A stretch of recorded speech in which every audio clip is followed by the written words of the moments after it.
என்னப்பா இது, நம் பிழைப்பு இப்படியாகிவிட்டதே. நாம் அரண்மனை சம்பளம் வாங்குகிறோம். அரசர் சொல்வதை கேட்டுத்தானே ஆக வேண்டும். கேட்கத்தான் வேண்டும். நம் போதாத காலம் மாமன்னர் நகையை தொலைக்க இரவெல்லாம் கண் விழித்துக் கொண்டு கண்ணில் விளக்கணையை விட்டுக்கொண்டு நீ திருடனா திருடனா என்று ஒவ்வொருவரையும் சோதனை போட வேண்டியிருக்கிறது. அது என்ன நகை என்று நமக்கு தெரியாது. தொலைத்து விட்டவையா அல்லது திருட்டு கொடுத்தவையா என்பதும் நமக்கு தெரியாது. அது எப்படியாவது இருக்கட்டும். அது எந்த கோயில் என்பதாவது உனக்கு தெரியுமா? தெரியும் தெரியும், நம்மூர் நடராஜர் கோவில். சரி சரி, வா, நடந்து கொண்டே இருப்போம். யாராவது ஒற்றன் நாம் நிற்பதை பார்த்தால் இரவோடு இரவாக அரசரிடம் சொல்லி தொலைப்பான். ஏற்கனவே மாமன்னர் கடிந்து பேசியதை கேட்டு முகம் தொங்கி போயிருக்கும் நம் அரசர் நம்மீது சினம் கொள்வார். சரி சரி, ஒருவேளை அந்த நகை நம் கண்களில் பட்டு அதை கொண்டு போய் மாமன்னரிடம் கொடுத்தால் நம்மை எப்படியெல்லாம் புகழ்வார், என்னென்ன சன்மானமெல்லாம் கொடுப்பார். சும்மா கனவு காணாதே. நகையாவது நமக்கு கிடைப்பதாவது. வேலையை பார். அதோ பார், அங்கே ஒருவர் ஏதோ யோசனையோடு நடந்து கொண்டிருக்கிறார். அடவிடப்பா, இந்த வழியை போவோர் ஒருவரை எல்லாம் சோதனை செய்து செய்து அலுத்து போய்விட்டது. சரி, நீ இரு, நான் விசாரிக்கிறேன். ஐயா பெரியவரே, இப்படி வாரும். ஐயா, இரவு கிட்டத்தட்ட நடுச்சாமமாக போகிறது. எங்கே பதுங்கி பதுங்கி போகிறீர்? பதுங்கியா? இல்லையே. எனக்கு அரண்மனை காவலில் 15 வருடம் அனுபவம் இருக்கிறது. பதுங்கி போய் கொண்டிருக்கிறீர்களா ஒதுங்கி போய் கொண்டிருக்கிறீர்களா என்பது எனக்கா தெரியாது. ஐயா, இல்லைங்க ஐயா, நீங்க நினைக்கிறது தப்பு. நான் பதுங்கியெல்லாம் போகல. சரி, அப்படியே வைத்துக் கொள்வோம். இந்த நேரத்தில் எங்கிருந்து வருகிறீர்கள்? எங்கே போய் கொண்டிருக்கிறீர்கள்? என் பொண்ணுக்கு திருமணம், மாங்கல்யம் செய்யறதுக்காக நான் செய்யற ஆளை தேடி போனேன். செய்யறவரு எங்கேயோ போயிருந்தாரு. அவர் வந்ததுக்கு அப்புறம் அவர்கிட்ட பேசிட்டு வந்ததுல தாமதம் ஆயிடுச்சு. ஓ, மாங்கல்யமா? எத்தனை குந்துமணி? 8 குந்துமணி. உனது பெண்ணுக்கு மாங்கல்யம் செய்ய போகிறீரா? யாரிடம் காது குத்துகிறாய்? உன்னை பார்த்தால் ஏழை விவசாயி போல் தெரிகிறது. நீ உன் பெண்ணுக்கு மாங்கல்யம் செய்ய போகிறாயா? ஏன் செய்யக்கூடாது ஐயா? பெரிய பெரிய ஆட்களே கால் குந்துமணியில் தான் மாங்கல்யம் செய்கிறார்கள். நீ பஞ்சத்தில் அடிபட்டவன் போல் இருக்கிறாய். நீ உன் பெண்ணுக்கு 8 குந்துமணியில் மாங்கல்யம் செய்கிறாயா? ஆமா. இது ஏதோ விவகாரமாக இருக்கிறது. இவ்வளவு தாமதமாக எங்கிருந்து வருகிறாய் என்று கேட்டதற்கு மாங்கல்யம் செய்பவர் வீட்டில் இருந்து வருகிறேன் என்று பிதற்றிக் கொண்டிருக்கிறார். எதற்கு சந்தேகம்? சோதனை செய்து பார்ப்போம். ஐயா, என்ன அது? முதலில் வெளியே எடு. இல்லையா, ஒண்ணு இல்ல. எடு.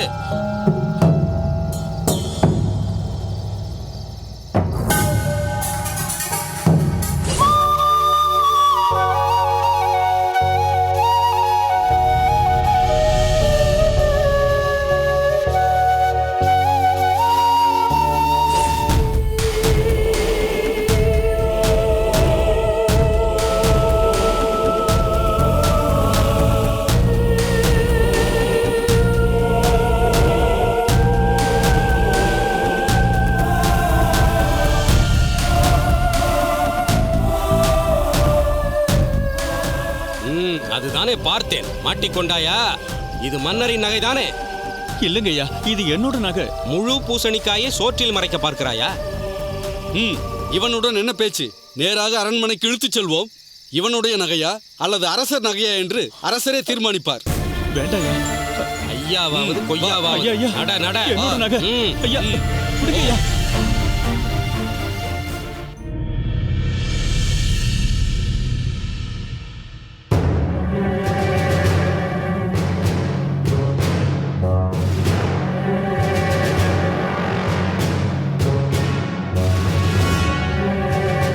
மன்னவா, சொல்லுங்கள். இந்த சிற்றரசர் சீவகன் நாட்டில் தங்களுக்கு இப்படி ஒன்று நடந்துவிட்டதே என்று நான் மிகவும் வருந்துகிறேன். வருந்துவதால் என்ன பயன்? வருந்துபவர் எல்லோரும் செய்யக்கூடிய எளிதான காரியம். இந்த அலங்கார சொற்களை எல்லாம் விடுத்து காரியத்தில் கண் வையுங்கள். குறுக்கிடுவதற்கு மன்னிக்க வேண்டும். தேவையில்லாத வீண் வார்த்தைகளை பேசிக் கொண்டிருக்காதீர்கள் பிரதானியாரே. நேரம் செல்ல செல்ல என் வருத்தமும் சினமும் அதிகமாகிக் கொண்டே போகிறது. தளபதியாரே, நீர் இது குறித்து ஏதாவது முயற்சி செய்து கொண்டிருக்கிறீர்களா? அல்லது அரசரோடு சேர்ந்து நீரும் வருந்தி கொண்டிருக்கிறீரா? இல்லை மன்னவா, காவலர்களை முடுக்கிவிட்டு தேடுதல் பணியை தீவிரமாக்கியிருக்கிறோம். தங்களின் காணாமல் போன நகை. திருட்டு போன நகை என்று சொல். அனைத்து கண்ணோட்டத்தில் இருந்தும் பிரச்சனையை கையாண்டு கொண்டிருக்கிறோம் மன்னவா.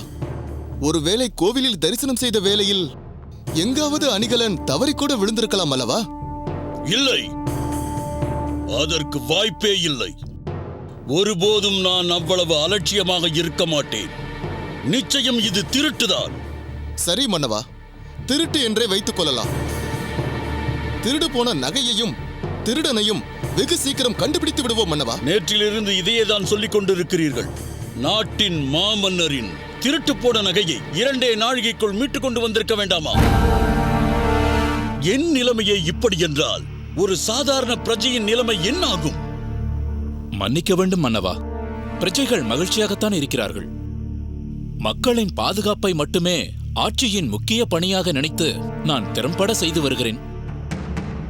அக்கம் பக்கத்து பல ஊர்களில் வழிப்பறி கொள்ளையர்கள் தங்கள் கைவரிசையை காண்பித்த போது எங்கள் ஊரில் நுழைய முடியவில்லை.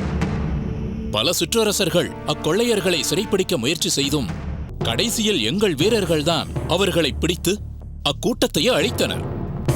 ஆகையால் என் ஆட்சிக்கு உட்பட்ட இந்த ஊரில் திருட்டு என்பதே இல்லை மன்னவா. அப்படி என்றால் நான் பொய் சொல்கிறேன் என்று கூறுகிறீர்களா? இல்லை மன்னவா. சுயத்தம்பட்டம் வேண்டாம். அப்படி இல்லை மன்னவா. போதும். ராணியாருக்கு மிகவும் பிடித்த நகை அது. நான் அதைதான் எப்போதும் அணிந்து கொள்ள வேண்டும் என்று வற்புறுத்துவாள்.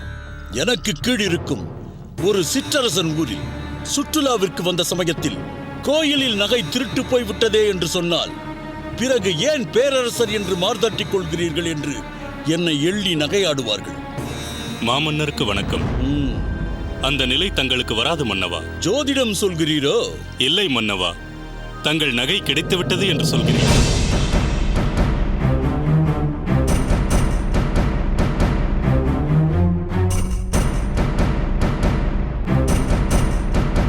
கிடைத்து விட்டதா? சரி, எங்கே அந்த நகை?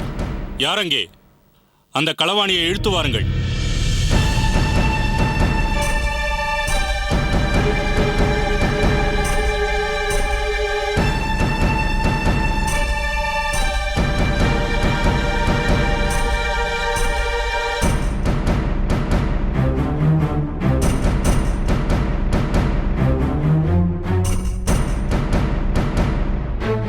இந்த மனிதரா திருடி இருக்கிறார் என்று சொல்கிறீர்கள்? ஆம் மன்னவா.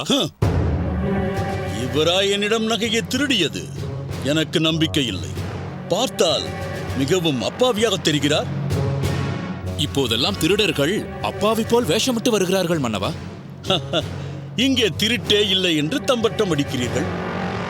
திருடர்கள் மாறு வேஷத்தில் வருகிறார்கள் என்று முன்னுக்கு பின் முரணாக பேசும் நீர் ஓர் சிற்றரசர். அந்த நகையை கொண்டு போய் மன்னரிடம் காட்டு.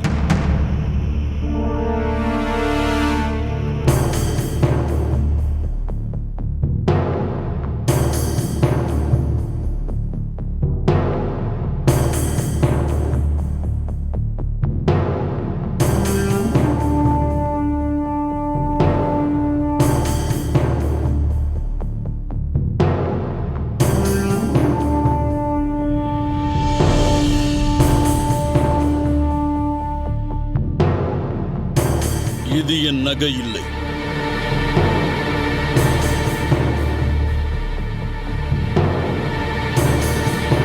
நிச்சயம் இது என் நகை இல்லை.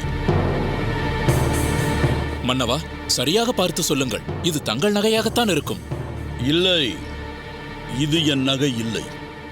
இங்கே பார், இதை மன்னரிடமிருந்து கோவிலில் தானே திருடினாய்? ஆமாம் என்று குற்றத்தை ஒப்புக்கொண்டு விடு. நம் மன்னர் மிகவும் இரக்க குணம் உள்ளவர். அதனால் நிச்சயம் தண்டனையை குறைத்து விடுவார். இல்லைங்கய்யா, நான் நகையை திருடலுங்கய்யா. இது என் நகை இல்லை என்று சொல்கிறேன். பிறகென்ன? அந்த மனிதரை விட்டு விடுங்கள். மன்னவா, தவறாக எண்ண வேண்டாம். தங்களிடம் குவியல் குவியலாக ஏராளமான நகைகள் உள்ளன. அவற்றையெல்லாம் நினைவில் வைத்துக் கொள்வது கடினம்தான். அதனால் தங்கள் அரண்மனை கஜானாவின் பொறுப்பாளரை கூப்பிட்டு... நான் சொன்னதை நீங்கள் கவனமாக கேட்கவில்லை. தொலைந்து போன நகை பிரத்யேகமானது. ராணியாருக்கு மிகவும் பிடித்தமானது. அதனால் தான் சொல்கிறேன், இது அந்த நகை இல்லை. அன்பரே, ஒளிக்காமல் மறைக்காமல் சொல்லிவிடுங்கள். இதை எங்கே திருடினீர்கள்? ஐயா, நான் திருடலுங்கய்யா. பொய் சொல்லாதே. இல்லைங்கய்யா. இது நம் மாமன்னரின் நகையாக இல்லாமல் இருக்கலாம். ஆனால் நீயோ பார்ப்பதற்கு ஒரு விவசாயி மாதிரியோ நெசவாளி மாதிரியோ தான் காணப்படுகிறாய். உன்னிடம் எப்படி இந்த விலையுயர்ந்த நகை இருக்க முடியும்? திருடலங்க ஐயா, எனக்கு தானமா கிடைச்சது. சபாஷ்! இப்படி தானமாக அளிக்கக்கூடிய பிரபு கூட நம் ஊரில் இருக்கிறாரா என்ன? இருக்காருங்க ஐயா, நம்புங்க ஐயா. அரசே, இவன் ஒரு பெரிய நகை திருடன். திருடிய நகைகளை பதுக்கி வைத்துவிட்டு அவ்வப்பொழுது ஒவ்வொன்றாக விற்று பணமாக்குபவன்.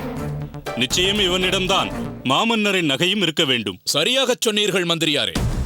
இந்த களவாணியை கொண்டு போய் சிறையில் அடையுங்கள். மன்னரின் நகையை எங்கு வைத்திருக்கிறான் என்று சொல்லாத வரை அவனுக்கு தண்ணீர் கூட தர வேண்டாம். அரசே, விட்டுடுங்க அரசே. உன் கூளை கும்பிடு என்னிடம் பலிக்காது. மன்னரின் நகையை எங்கே ஒளித்து வைத்திருக்கிறாய் என்று உடனே சொல்லிவிடு. உன்னை உயிருடனாவது விட்டு வைக்கிறேன். இல்லையென்றால் உன்னை பட்டினி போட்டே பரலோகம் அனுப்பி விடுவார்கள் என் காவலர்கள். இழுத்து போங்கள் அவனை. அரசே,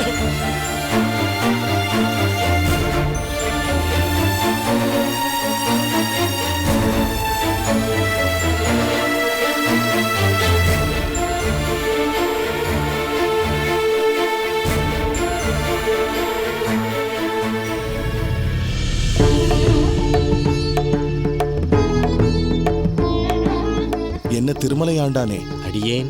திருமாலிருஞ்சோலையில் பெருமாளுக்கு உண்டான கைங்கரியங்கள் எல்லாம் நன்றாக நடந்து கொண்டிருக்கிறதா? தங்கள் அருளால் நன்றாக போய்க் கொண்டிருக்கிறது சுவாமி.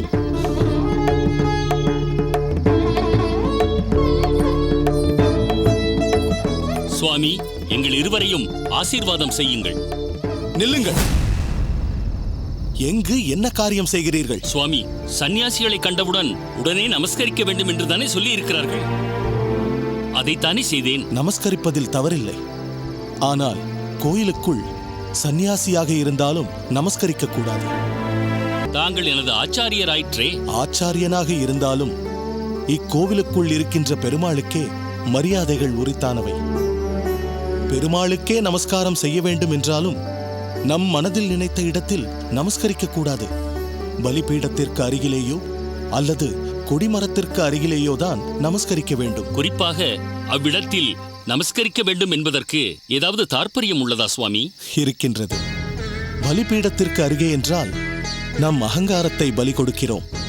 பல கல்யாண குணங்களால் கொடிமரம் போல் உயர்ந்த பெருமாளிடம் நம் தாழ்மையை ஒப்புக்கொண்டு, அதாவது அடியவன் என்று விழுந்து நமஸ்கரிக்கும் போது கோவிலுக்குள் இருக்கும் பெருமாள் அகமகிழ்ந்து நம்மை ஆசீர்வதிக்கிறார். கொடிமரத்தை சேவித்தாலே கோவிலில் உள்ள அனைத்து விக்கிரகங்களையும் சேவித்ததாக பொருள். ஆஹா, ஆச்சாரியர் தடுத்தாட்கொள்ளும் உத்தமர் என்பதையும் நேரில் காணப்பெறும் தெய்வம் என்பதையும் இப்போது நாங்கள் உணர்ந்து கொண்டோம் சுவாமி. உங்கள் கணிப்பெல்லாம் உள்ளே உறையும் பெருமாளுக்கே சமர்ப்பணம். ஆமாம், உன் திருநாமம் தேவநாதன் தானே? சில மாதங்களுக்கு முன் மடத்திற்கு நீங்கள் இருவரும் வந்ததாக ஞாபகம். தாங்கள் கூறியது உண்மைதான் சுவாமி. அடியேன் தேவநாதனே தான். இவள் என் தர்மபத்தினி பங்கஜம்.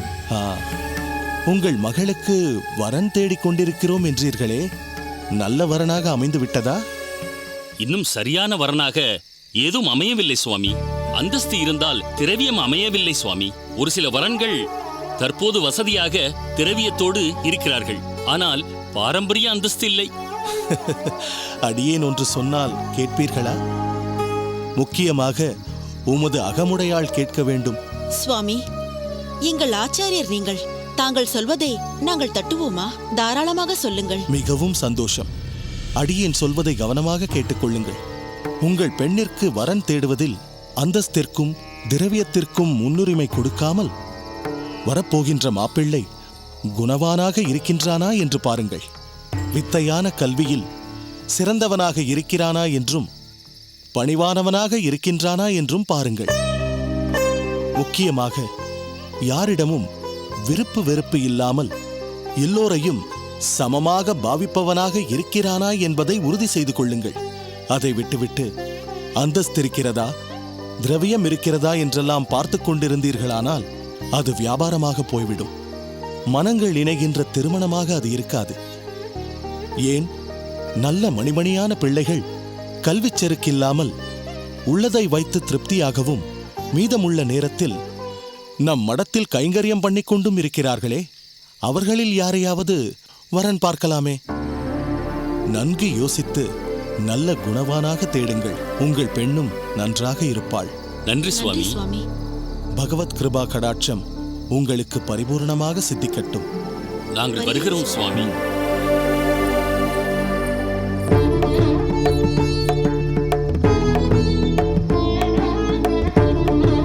பெரிய நம்பிகளே, நம் ஆச்சாரியரின் பெருமை அளவிடுவதற்கு அரியது.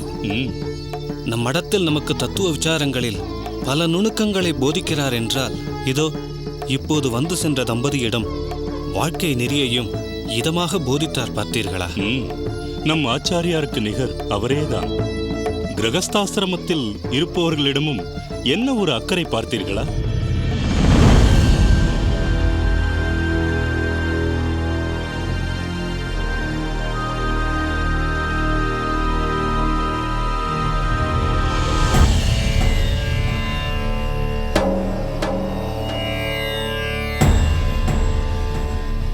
பெரிய நம்பிகளே, அங்கே பாருங்கள்.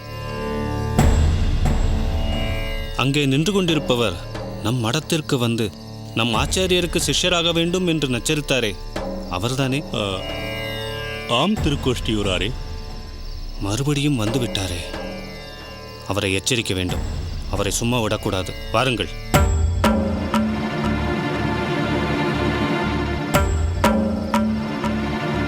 என்ன, இங்கும் வந்து விட்டேரா தொந்தரவு செய்ய? இல்லை சுவாமி, அது எப்படியாவது மறுபடியும் ஆச்சாரியரை பார்த்து ஓய், நீர் ஆச்சாரியரை பார்ப்பது இருக்கட்டும், ஆச்சாரியர் உம்மை பார்க்க வேண்டும். மன திருப்தியோடு அவர் உம்மை நினைத்து பார்க்க வேண்டும். அந்த அளவுக்கு உமக்கு கொஞ்சம் கூட பணிவிருப்பதாக தெரியவில்லையே. சுவாமி, அப்படியெல்லாம் இல்லை. நீர் நடந்து கொள்வது அப்படித்தான் தெரிகிறது. இனிமேல் ஆச்சாரியார் மடத்து பக்கம் வரக்கூடாது என்று சொன்னார் அல்லவா? அத்தோடு எல்லாம் முடிந்து விட்டது. அதை தவிர வேறு எந்த முடிவும் கிடையாது. நல்லதோ கெட்டதோ ஆச்சாரியர் சொன்னதை ஏற்றுக்கொள்ளத்தான் வேண்டும். அதன்படி நடப்பதுதான் உமக்கு நல்லது. அதை விட்டுவிட்டு போகிற இடமெல்லாம் வந்து ஆச்சாரியரை தொந்தரவு செய்தால் மிகப்பெரிய தவறு அது. உம்மை ஏற்றுக்கொள்வது அவரது விருப்பம். அதை மாற்ற முயற்சிக்க கூடாது. நான் கூட நினைத்தேன், பாவம், பார்ப்பதற்கு வைஷ்ணவராக தெரிகிறாரே என்று. ஆனால் ஆச்சாரியருக்கு உமது உள் மனசு தெரிந்திருக்கிறது. அதனால் தான் அப்படி ஒரு முடிவை எடுத்திருக்கிறார். முயற்சியை மூட்டை கட்டிவிட்டு வேற ஏதாவது வேலை இருந்தால் அதை பாரும். இந்த திருக்கோஷ்டியூர் நம்பியை பற்றி கேள்விப்பட்டிருக்கிறீரா இல்லையா? மறுமுறை எங்களது ஆச்சாரியார் வரும் வழியில் பார்த்தேன், நான் பார்க்க கூடாது. நம்பிகளே, போதும், விட்டுவிடுங்கள். ஆச்சாரியார் கேட்கப் போகிறார். திருமலையாண்டான் வேறு வந்திருக்கிறார். வாருங்கள், போகலாம்.